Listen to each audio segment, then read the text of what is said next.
Ya, Listo, dale, entonces yo estoy pendiente. ya, Cualquier ya, cosa me escribes por WhatsApp. listo, listo, ya le di transmitir y ya empezó. Ah, dale, listo. Entonces ya estoy aquí pendiente. Vale. ¿Por qué no habla por ahí?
Mamá,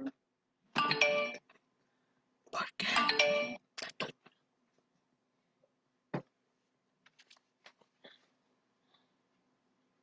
Buenas tardes, ¿cómo están?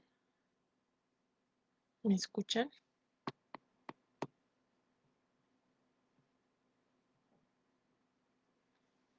Bueno, buenas tardes, espero que se encuentren bien en sus casas. Mi nombre es Sofía Arevalo Lamos, trabajo en el NAP, que es el Núcleo de Apoyo Contable y Fiscal de la Facultad de Ciencias Empresariales, y hoy les vengo a hablar de qué es el impuesto al valor agregado o el impuesto a las ventas, más conocido como el IVA.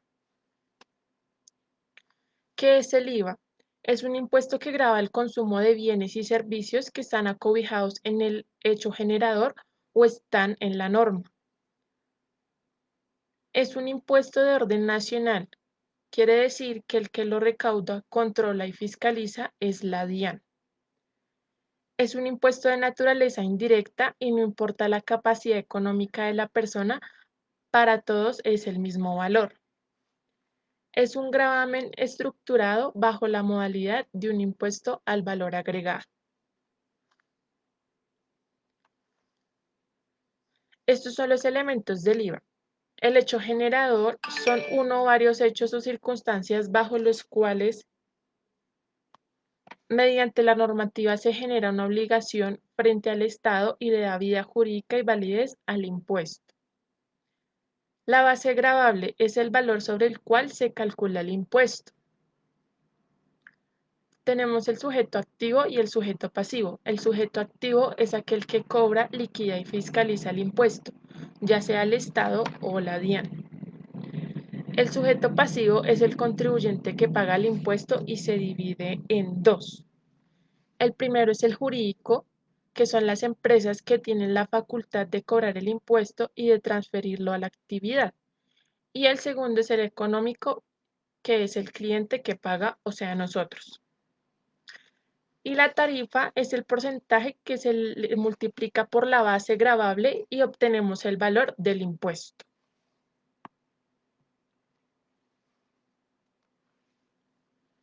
¿Qué es el valor agregado? Entonces, aquí se los voy a explicar mediante este gráfico. El lado izquierdo está expresado en un lenguaje comercial y en el lado derecho vamos a ver un lenguaje netamente fiscal. Entonces, en el lado izquierdo hay precio de venta menos los costos incurridos, que serían las compras de los insumos, que me da el valor agregado. Y al lado derecho vamos a tener eso mismo, pero expresado en términos de IVA. Entonces, en la venta yo tengo un IVA generado, en la compra tengo un IVA descontable, la resta de estos dos componentes me genera el IVA por pagar.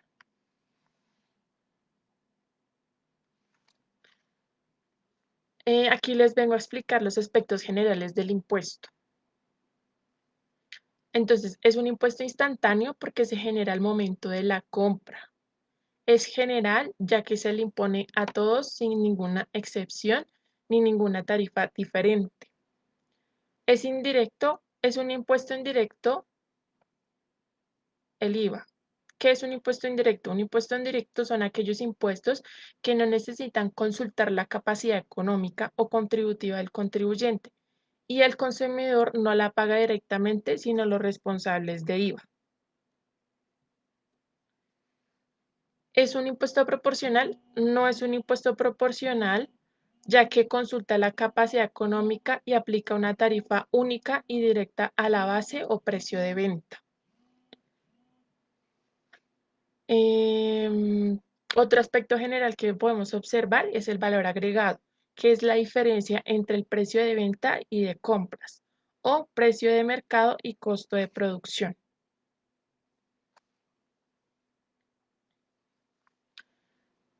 También podemos tener un aspecto que es real y objetivo, que quiere decir que tienen existencia física o material y existe aun cuando no tengamos conocimiento de él.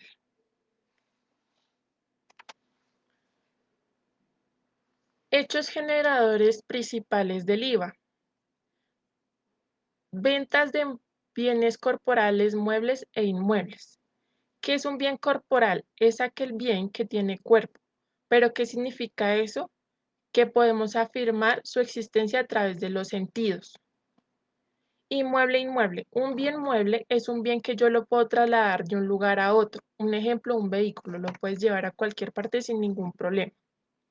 Un bien inmueble es un bien que yo al tratar de trasladarlo de un lugar a otro afectaría su naturaleza. Entonces, un ejemplo puede ser un edificio que si yo lo llego a mover se ve comprometido o en su naturaleza no está el trasladarse. La importación de bienes corporales muebles, es decir, cuando yo compro bienes del exterior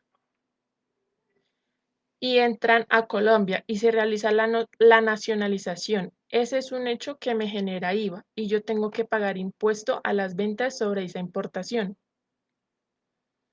La prestación de servicios en el territorio nacional o desde el exterior es cuando me prestan un servicio en Colombia y me generan el impuesto de las ventas. Y el último hecho son las ventas o cesión de intangibles de propiedad industrial, circulación, venta o operación de juegos de azar. En estos hechos generadores, en el artículo 420 es importante el parágrafo 1, ya que nos indica que el impuesto a las ventas no se aplicará a la venta de activos fijos, salvo que se trate de las excepciones previstas para los bienes inmuebles de uso residencial. Ejemplo, usted tiene un vehículo que hace parte de la propiedad planta y equipo, el cual están destinados para transportar el inventario que usted fabrica y un día decide venderlo en algún momento por alguna razón. Dado que ese vehículo está considerado o catalogado como un activo fijo, no le generaría el impuesto a las ventas.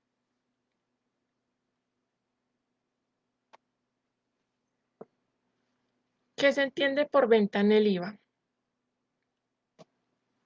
Todo hecho que implique la transferencia del dominio es la regla general del impuesto a las ventas. Cuando nos estemos preguntando si una transacción genera o no el impuesto, lo primero que tenemos que preguntarnos es si ese hecho económico o esa transacción implica la transferencia del dominio. ¿Qué es la transferencia de dominio? Es todo lo asociado al bien, en específico que serían los beneficios, riesgos, derechos y obligaciones que serán transferidos en su totalidad a otra persona, entidad o tercero. Ejemplo, tengo un vehículo como activo fijo en la empresa. Si yo lo vendo, lo que tengo que hacer es formalizarlo, darle la solemnidad a la transferencia del dominio, es decir, que si ese activo me pertenece, tengo a mi favor sus beneficios, pero también todas las obligaciones asociadas a ese bien. En el caso de los vehículos se refiere al SOAT, impuestos de vehículos, la tecnomecánica, seguros bajo todo riesgo y el mantenimiento. Esas serían las obligaciones asociadas al bien. Pero también recibo los beneficios de su uso. Entonces me permite transportar mercancía, generar ventas y poder distribuir de manera óptima mi inventario. Eso es lo que percibe la persona que tiene el dominio. Cuando yo lo vendo, transfiero todos sus beneficios y obligaciones. Entonces, en el caso de la venta de un activo fijo, lo primero que nos tenemos que preguntar es, ¿para el estatuto tributario se considera venta? La respuesta inicial sería que sí, por supuesto, porque hay una transferencia de dominio. Entonces, por regla general, todo aquello que implique la transferencia del dominio debería ser sujeto del impuesto a las ventas. Pero como ya vimos en el artículo 420, en su primer parágrafo, hay una excepción a la regla general. Para el tema de activos fijos, a pesar de que en la venta de un activo fijo o de una transferencia del dominio, yo no voy a gravar ese hecho económico con el impuesto a las ventas, ya que ese tipo está excluido del hecho generado del impuesto. Esto implica que la transferencia de dominio es en primera instancia un hecho generador del impuesto a las ventas. Y ya en específico tendríamos que entrar a mirar si alguna norma presenta un tratamiento diferente o que sea una excepción a la regla general para seguir los pasos de si le generó IVA o no. El retiro de bienes y las incorporaciones son ficciones, ya que en el estatuto tributario dice que entender por venta como hecho generador el retiro de bienes del inventario y las incorporaciones. Entonces, ¿qué es eso de retiro de bienes? Ejemplo, yo tengo un inventario de Vive 100. Entonces, cuando yo retiro el inventario porque se realiza una reunión dentro de las instalaciones de la empresa y el gerente ordena sacar del inventario 100 botellas y se las obsequia a sus trabajadores. Ese sería un retiro de bienes o inventario para consumo propio. Ese retiro el estatuto tributario lo entiende como una venta, como si hubiera una transferencia del dominio. Y es donde uno dice, pero si se está transfiriendo internamente, yo no le estoy vendiendo eso a nadie. Pues bien, eso es una ficción que hace la norma tributaria y como es ley se debe cumplir. Cuando se consolide un retiro de inventario para consumo propio o para adicionarlo a la propiedad, planta y equipo, pues ese tipo de hechos genera el impuesto a las ventas y la compañía tendrá que pagar IVA sobre ese retiro de bien.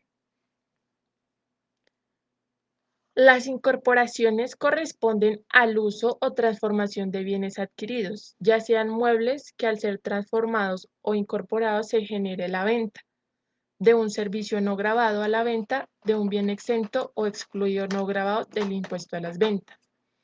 Es un tema muy específico que básicamente lo podemos ver en las empresas de construcción cuando ellas mismas fabrican o transforman en ciertos elementos para poder incorporarlos.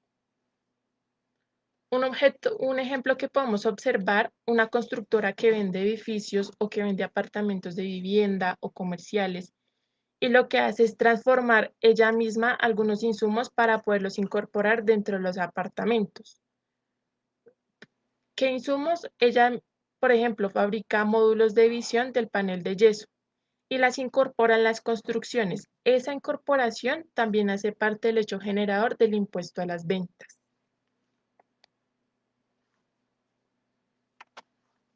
Transferencia del dominio. Es otra regla general y puede darse bajo los títulos gratuito u oneroso. El título gratuito se habla de las donaciones y el título oneroso se habla de un valor de promedio.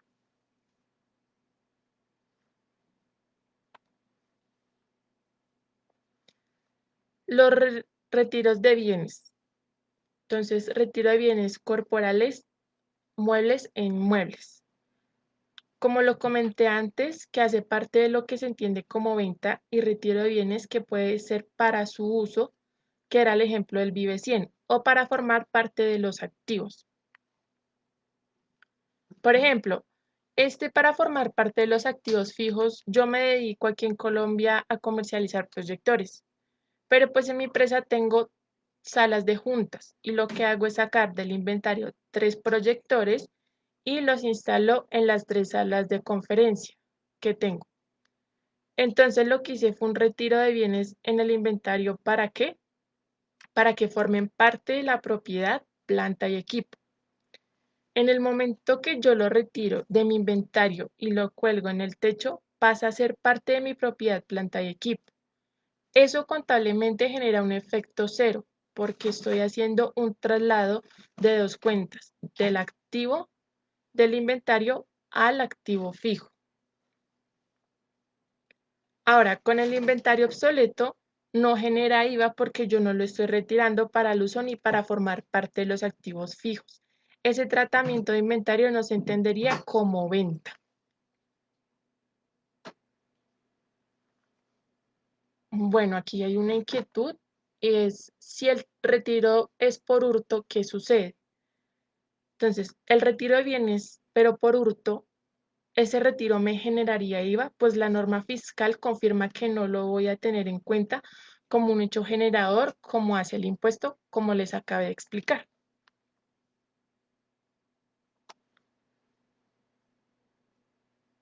Bueno, aquí vamos a observar la contabilización de los dos ejemplos que les acabé de mencionar. Entonces, este es el primero, que son de las botellas de Vive 100. En un caso de retiro de bienes, pero para consumo, entonces yo tengo en mi inventario 3 unidades. Cada unidad tiene un valor de 5.000 pesos, por lo tanto, el costo total de esas 3 unidades son los 15.000 pesos. Pero les comento algo importante y es porque de ahí sale el valor de mercado. Había hablado de que el retiro de bienes para consumo o para empezar a formar parte de la propiedad, planta de equipo o de los activos fijos me genera IVA. Pero no les había hablado de cuál es la base del impuesto. Entonces, la base del impuesto no va a ser el costo que yo tengo en ese inventario, sino que va a ser el valor comercial. ¿Cuál es el valor comercial? El valor al que yo le vendería en el mercado. Entonces, ahí vemos un tema y es que hace parte de esta ficción que hace la norma fiscal sobre el impuesto a las ventas. Al yo retirar inventario para consumo, pero el impuesto lo tengo que generar no sobre el valor que tengo en el costo, sino sobre el valor de mercado, es decir, sobre el precio de venta. Entonces, por eso aquí en el ejercicio que hay un renglón que hace referencia al costo y hay otro renglón que hace referencia al valor de mercado o al precio de venta. Miremos el cuadro de abajo, donde ya está el registro. ¿Qué va a pasar con el inventario de las botellas que yo tengo? Yo lo retiro, pero lo retiro al costo que equivale a los 15.000 y voy a llevarlo al crédito generando un IVA, que lo voy a calcular como la norma lo indica, que es sobre el valor del mercado. ¿Cuál es el valor del mercado? Los 30.000 pesos. Entonces, ¿qué voy a hacer? Voy a tener gastos por IVA de 5.700 contra el IVA generado en la 2408, que son 5.720. Y en el caso del inventario, voy a sacar el inventario los 15.000 al costo y voy a debitar el mismo valor a gastos diversos. Este asiento yo lo puedo unificar llevando a gastos diversos el total de 15.000 pesos, más el gasto de IVA y solamente dejar la 2408 contra el inventario.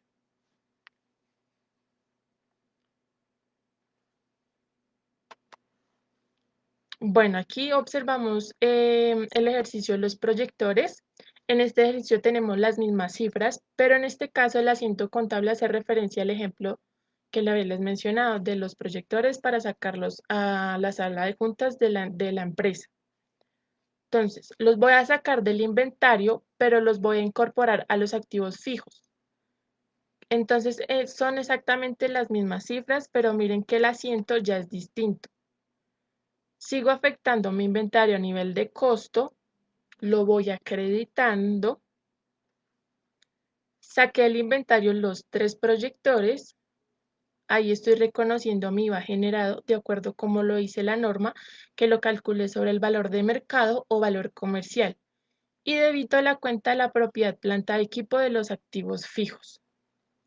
Entonces, observamos los dos casos del retiro de bienes para consumo, que es este primero, el cual se vuelve un gasto, y en el caso de retiro de inventarios para incorporarlo a propiedad, planta de equipo o a los activos fijos. Ya se ve un traslado entre el inventario y la propiedad planta de equipo, la cual queda cargada con el valor del impuesto a las ventas.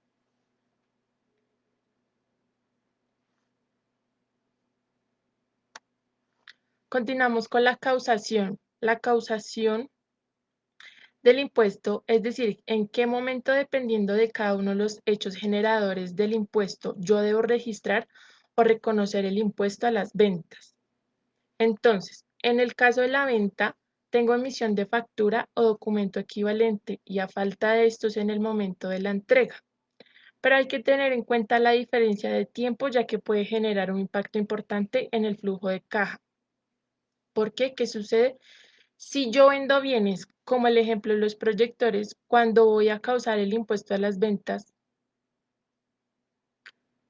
me dice que cuando emito la factura, documento equivalente o cuando entrego el bien o cuando hago entrega efectiva en cualquiera de esos dos momentos, yo registro el impuesto. Ese registro del impuesto a las ventas, ¿qué quiere decir? Que la persona que está vendiendo ya registró la obligación, es decir, ya reconoció el pasivo. Y ese reconocimiento, pues implica una obligación de pago. Si mi cliente se demora en pagarme y a mí ya me tocó presentar la declaración y hacer el pago, pues yo tendré que mirar de dónde saco y afectar mi flujo de efectivo. Ahora, en la prestación de servicio me dice que la emisión de la factura o la terminación del servicio o el pago o abono en cuenta lo que ocurra primero.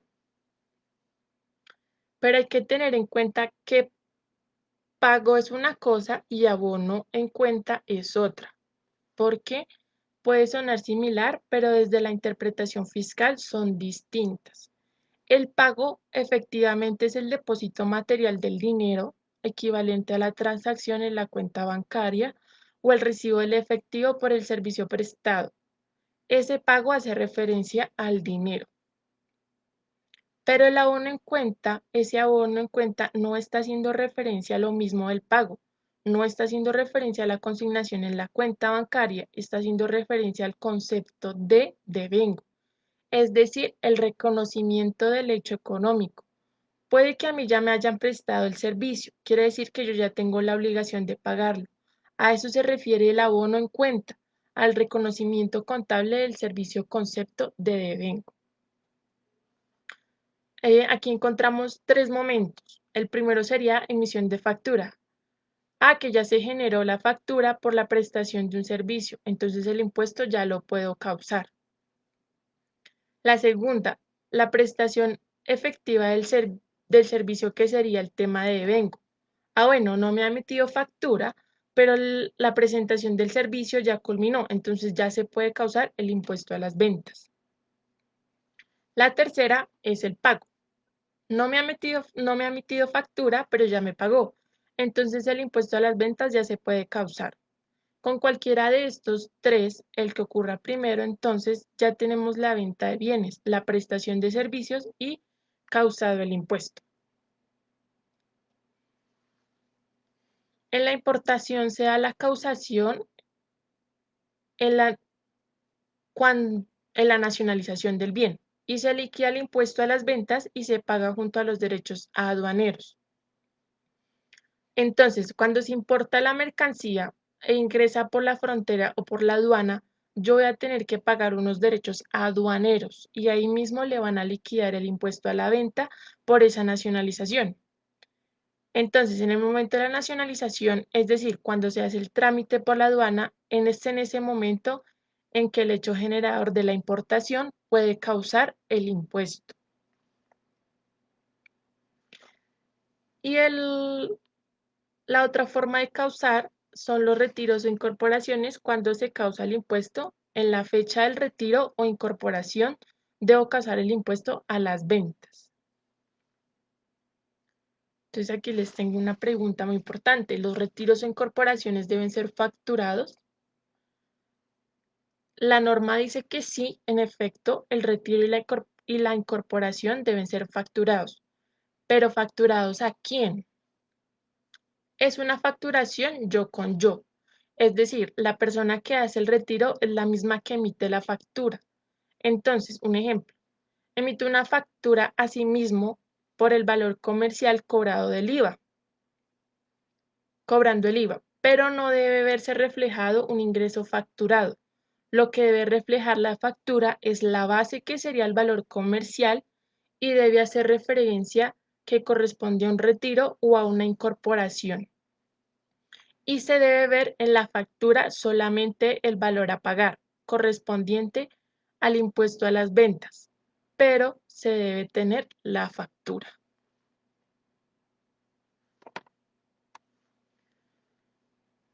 A continuación, la clasificación de bienes según su tratamiento. Entonces, se clasifica en 4. El primero son los bienes gravados, son los bienes que hacen parte del hecho generador, como les explicaba. Los no gravados, que son aquellos bienes los cuales en la norma no se pronuncia o no se mencionan. El tercero son los excluidos, que podemos observarlos en el artículo 424 del Estatuto Tributario, que nos dice que son bienes por fuera del hecho generador del impuesto, que deben estar excluidos por expresa disposición normativa. Los IVAs pagados para su obtención y posterior a la venta son un mayor valor en el costo. No se trata como un IVA descontable. La exclusión puede operar en cuanto al bien o en cuanto a la jurisdicción donde se comercializa. Esto lo podemos observar en el artículo 423 y 424 del Estatuto Tributario. Y los comerciantes de bienes o servicios excluidos no son responsables del impuesto al IVA. El cuarto y último son los exentos, que los podemos observar o nos lo explican en el artículo 477, 479 y 481 del Estatuto Tributario. ¿Qué nos dice? Que son bienes y servicios que cumplen con el hecho generador del impuesto, pero están grabados a una tarifa del 0%. ¿Por qué el 0%? Porque esta tarifa en cualquier momento puede cambiar, ya sea por una ley o por una exigencia que lo haga la DIAN. Deben estar excluidos por expresa disposición normativa. Los IVAs pagados para su obtención y posterior venta son tratados como IVA descontable. Y por último, los comerciantes de bienes o servicios exentos no son responsables del impuesto en cuanto a las ventas de tales bienes. Bueno, chicos o muchachos, muchas gracias por su atención, muchas gracias por estar acá presente. Espero que les haya gustado el tema, que les haya quedado muy claro. Si les llega a surgir más dudas o inquietudes, para eso está el NAF, para apoyarlos, para colaborarles. Nuestro correo electrónico es consul.empresarialuniminuto.edu, pues para que nos escriban con cualquier inquietud, que los estaremos apoyando y les estaremos ayudando en lo que necesiten. Muchas gracias por su atención. Que tengan buena tarde.